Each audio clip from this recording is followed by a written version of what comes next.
रहेगा। मैं आज भी इस चीज़ को मानता हूँ कि यदि मैं आपकी जगह होता, मैं कंप्लीटली बेरोजगार होता, मैं रिट दे चुका होता और मुझे ये लगता है कि मुझे रिट मेंस को क्वालिफाई करना है हर हाल में, तो मैं इन सब सवालों से हटकर इस समय पाठ्यक्रम की कॉपी मेरे स्टडी टेबल के ऊपर होती। पाठ्यक्रम की टेबल के साथ PYQ यानी पूर्व प्रश्न पत्र मैं जरूर देखता। यद्यपि पूर्व प्रश्न पत्र और 2026 या 25 लास्ट में जो आपका एग्जाम होगा उसमें आपको मेजर डिफरेंस देखने को मिलेगा, क्योंकि उस समय के ग्रेड थर्ड के जो पेपर हैं लास्ट के, वो कोई बहुत ज़्यादा लेवल के पेपर नहीं थे। उस समय अध्यक्ष अलग थे, एग्जाम सेटर अलग थे, पेपर सेटर अलग थे।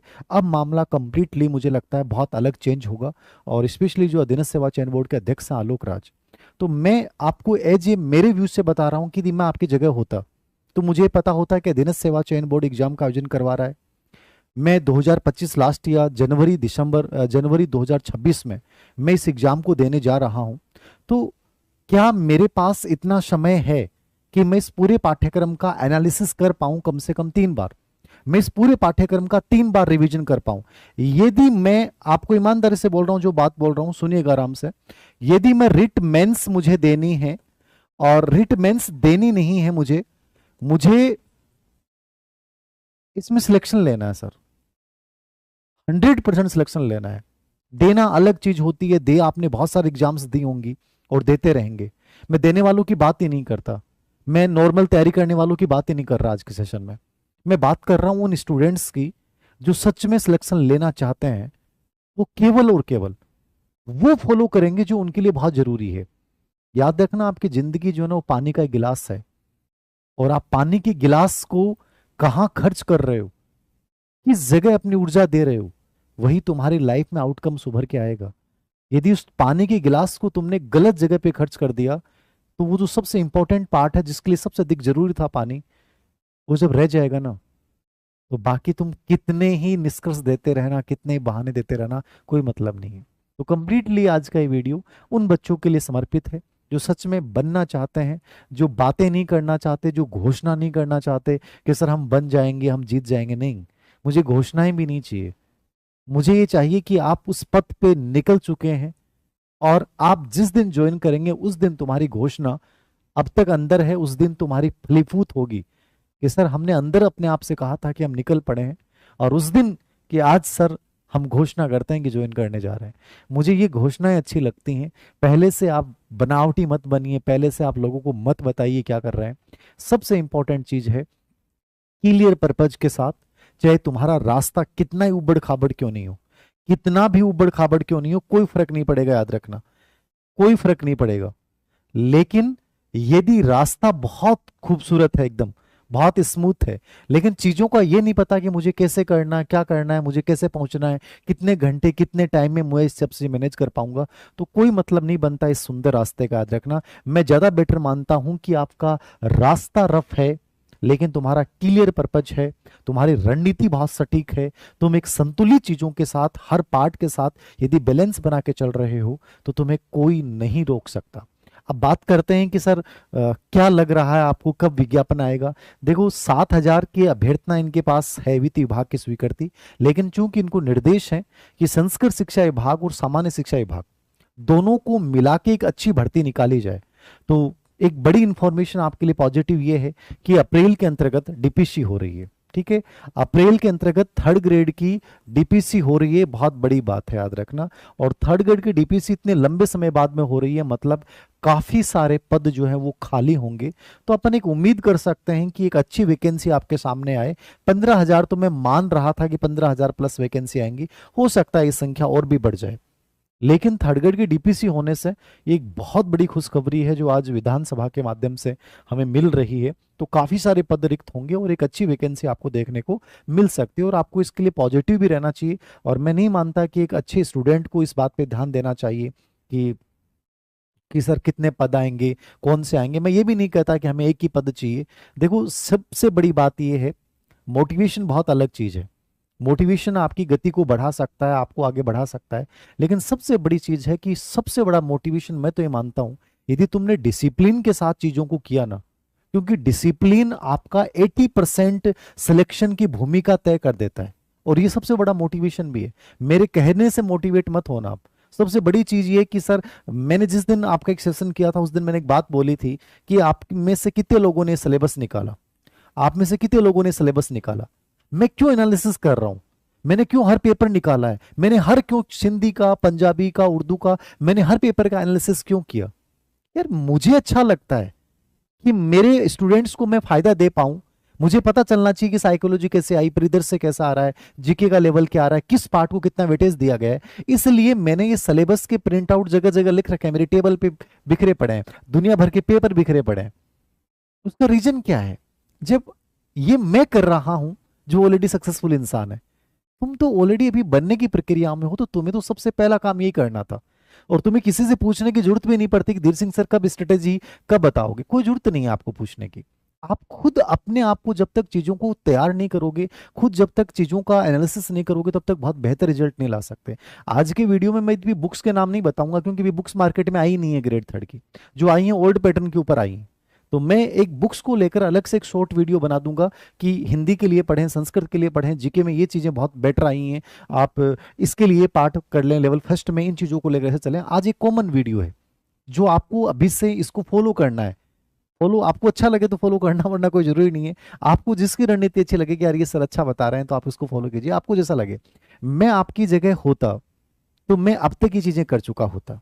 मैं आपकी जगह होता तो मैं सबसे पहला काम यही करता कि पूरे सिलेबस का सूक्ष्म एनालिसिस, सूक्ष्म विश्लेषण मैं कर चुका होता।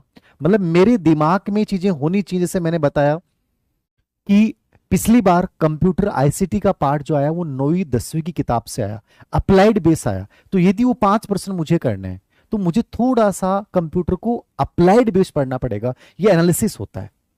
साइकोलॉजी में लर्निंग टॉपिक्स ज्यादा प्रश्न पूछे जा रहे हैं, तो मुझे लर्निंग टॉपिक को बहुत अच्छे से तैयार करना है। साइकोलॉजी में मुझे मेंटल हेल्थ नहीं पढ़ना है।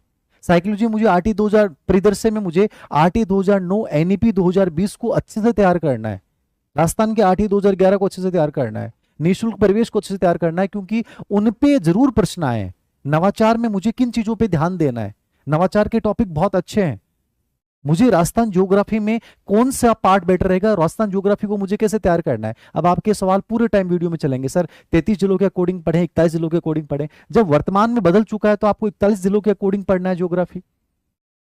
कौन से पार्ट में से लगातार ज्यादा अच्छे प्रश्न पूछे गए हैं कि जनगणना को मुझे बहुत अच्छे से तैयार करना है, वन संपदा को मुझे अच्छे से तैयार करना है। योजनाओं में अभी फिलहाल जितनी भी राजस्थान सरकार की बजट की योजनाएं हैं उनका मैं अलग से एक एनालिसिस कर लूं, इकोनॉमिक सर्वे को बहुत अच्छे से तैयार कर लूं। क्योंकि करंट राजस्थान का आना, कई बच्चे आपसे पूछेंगे सर करंट किसका आएगा, भारत का आएगा, राजस्थान का, सिलेबस में लिखा हुआ है, राजस्थान को ही तैयार करना है। एक एक चीज दिमाग में आनी चाहिए। सेक्सी परिदृश्य के 10 सवाल आ रहे हैं, मुझे कैसे सही होने चाहिए। साइकोलॉजी के 20 नंबर का पार्ट है, 10 सवाल है, कैसे सही करना है। पेडागोजी कैसी लेवल की आती है। अब पेडागोजी का मैंने पूरा एनालिसिस किया, तो पेडागोजी में मैंने ये पाया कि लगभग पीवाईक्यू बेस है। रीट की यदि आपने सीरियसली तैयारी की थी तो आपका मान के चलिए 50% पार्ट आपका तैयार है, डरने की जरूरत नहीं है। 50% पार्ट तैयार है आपका, 50% आपको दोबारा से करना है। जिसमें साइकोलॉजी आपने पढ़ा है, साइकोलॉजी में कुछ चीजें आपको हटा देनी है। 5 यूनिट में से सिर्फ आरटी 2009 और एनईपी लेना है, बाकी हटा देना है। योजनाएं आपने पढ़ी है तो वो फायदा यहां हो जाएगा। राजस्थान आरटी 2011 जोड़ देना है, यहाँ पे मानसिक स्वास्थ्य को हटा देना है। कौन कौन से टॉपिक, शिक्षा मनोविज्ञान वाला पहला टॉपिक है वो ऐड कर देना है। तो ये थोड़ा सा, यानी पहला काम आप हमेशा ये चीज करो कि बारीकी से एनालिसिस करो। आपके दिमाग में पूरी एक टेबल बन जानी चाहिए। मैं जैसे मेरे दिमाग में बन गया कि यार ज्योग्राफी का पार्ट ये है, ज्योग्राफी में यहां से प्रश्न पूछे गए, हिस्ट्री में कला संस्कृति का पार्ट बहुत इंपॉर्टेंट है। और 2026 में मैं मान रहा हूं कि ये एग्जाम, कई बच्चे आपसे पूछेंगे सर एग्जाम कब होगी, तो मैं मेरा अनुमान बता रहा हूं, ये कोई गलत भी हो सकता है, कंप्लीटली गलत हो सकता है, सिर्फ मैं अपना अनुमान बता रहा हूं कि मुझे जहां तक लग रहा है कि 2025 लास्ट में करवाना चाहे तो ये करवा सकते हैं। मुझे लग रहा है कि जनवरी 2026 में भी, मुझे लग रहा है जनवरी 2026 में एग्जाम करवा सकते हैं। ये मेरा अनुमान है, कयास है। हो सकता है ये परीक्षा नवंबर में भी हो जाए। आपको यदि मैं आपकी जगह होता तो मैं नवंबर मान के प्रिपरेशन शुरू कर देता कि मुझे नवंबर तक पूरे सिलेबस को बहुत अच्छे से रिवीजन करना है, और हर हाल में नवंबर तक मुझे 2 बार कम से कम पूरे सिलेबस को बहुत बढ़िया तरीके से तैयार करना है। मेरे दिमाग में कंफ्यूजन नहीं होने चाहिए। यदि जनवरी 2026 में एग्जाम होती है तो आपके लिए प्लस पॉइंट है, क्योंकि रीट का थर्ड ग्रेड का सिलेबस कोई छोटा सा सिलेबस नहीं है। मैं ग्रेड फर्स्ट ग्रेड सेकंड का सिलेबस फिर छोटा मानता हूं ग्रेड थर्ड की अपेक्षा, और ग्रेड थर्ड एक महासमुंदर है। यहां आपको डुबकी लगानी है तो आपको हर कला आनी चाहिए। ऐसे नहीं कि आपको एक पार्ट अच्छे से आता है और आप ग्रेड थर्ड टीचर बनना चाहते हैं, पॉसिबल ही नहीं है। दूसरा काम, सूक्ष्म एनालिसिस आपको करना है। मैं पूरा बता दूंगा आपको अगले वीडियो में कहां से कितने प्रश्न आते हैं, कैसे चीजें करनी है, कौन सी बुक्स बेस्ट है, लेकिन फिर भी आप एक बार खुद एनालिसिस करें, आपको जल्द समझ में आएगा। यदि मेरा एक है कि जैसे कि राजस्थानी भाषा और साहित्य, ये एक ऐसा पार्ट है ग्रेड थर्ड का जिसमें पिछली बार सबसे अधिक गजब के प्रश्न पूछे गए, तो आपका ही सबसे पार्ट कमजोर है, तो आप सबसे पहले शुरुआत क्या करें, राजस्थानी भाषा व साहित्य को एक बार रिपीट कर लें। मार्च में राजस्थानी भाषा और साहित्य को पढ़ डालें, क्योंकि ये पार्ट उलझाता है।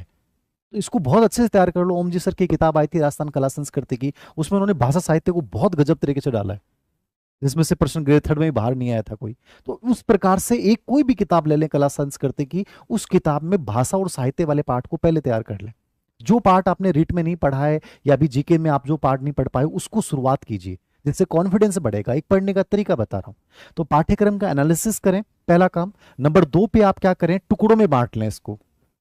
सूक्ष्म एनालिसिस करने के लिए बाद टुकड़ों में बांटें। टुकड़ों में बांटने का मतलब क्या है कि साइकोलॉजी मैंने जस्ट अभी पढ़ा है तो कुछ समय बाद शुरू कर दूंगा। यदि भी साइकोलॉजी का पैटर्न बदलेगा, आप ये मत मानिएगा कि 2022 वाले पेपर्स के आधार पे अपन पढ़ लें।